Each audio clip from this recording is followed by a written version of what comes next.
پردہ اگر چھوٹی سی بات ہوتی تو اللہ اتنی بڑی کتاب میں اس کا ذکر نہ کرتا۔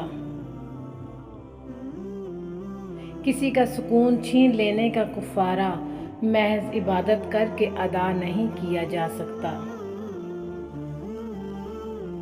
جہاں سے ہماری سوچ ختم ہو جاتی ہے، ٹھیک وہاں سے اللہ کا فیصلہ شروع ہو جاتا ہے۔ اللہ تعالیٰ سب کو ایسے منافق دوست اور رشتہ دار سے بچائے۔ کبھی کبھی راستوں کو نہیں بلکہ خود کو بدل لینا بہتر ہوتا ہے۔ بہترین انسان وہ ہے جس کا وجود دوسروں کے لیے فائدہ مند ہو۔ ادھوری باتیں اور ادھورے جملے سن کر اپنی مرضی کی داستانیں تخلیق کرنے والے لوگ ہمیشہ دکھ ہی اٹھاتے ہیں۔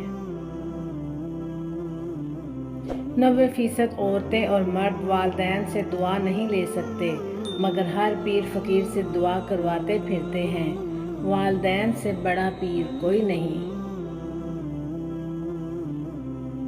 اگر آپ کامیاب ہونا چاہتے ہیں تو اپنی زندگی کا ایک لمحہ بھی ضائع نہ ہونے دیں۔ کسی کی زندگی میں اس کے لیے آسانیاں پیدا کرنا اس کی قبر پر فاتحہ پڑھنے سے بہتر ہے۔ زندگی میں ایک بات ہمیشہ یاد رکھیں، مکھن لگانے والوں کے ہاتھوں میں ہمیشہ چاقو ہوتا ہے۔ اگر کوئی تم سے کچھ مانگے تو ہنس کے دے دیا کرو اور شکر ادا کرو کہ اللہ تعالیٰ نے تمہیں دینے والا پیدا کیا، مانگنے والا نہیں۔ دنیا کی ہر چیز بہانے سے ملتوی کی جا سکتی ہے، لیکن تقدیر اور موت نہیں۔ کھونے کے بعد ہی پتہ چلتا ہے کہ کتنا قیمتی تھا جو چلا گیا، وہ وقت ہو، انسان ہو یا کوئی رشتہ ہو۔ کسی کا برا چاہنے سے پہلے یہ بھی سوچ لیں کہ آپ بھی اسی دنیا میں رہتے ہیں اور مکافات عمل بھی ایک حقیقت ہے۔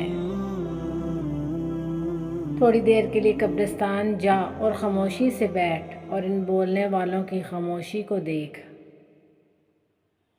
اٹھانا خود ہی پڑتا ہے تھکا ٹوٹا بدن اپنا، کہ جب تک سانس چلتی ہے کوئی کاندھا نہیں دیتا۔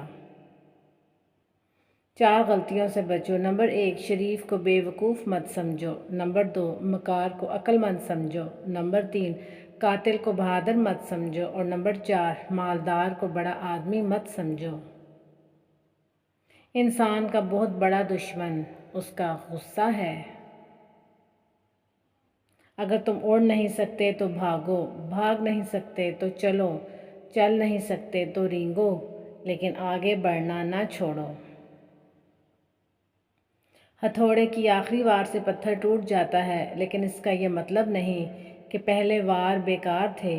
حقیقت بس یہ ہے کہ کامیابی مسلسل کوششوں کا نتیجہ ہوتی ہے۔ خود کو بھی وقت دو، آپ کی پہلی ضرورت آپ خود ہیں۔ جزاک اللہ۔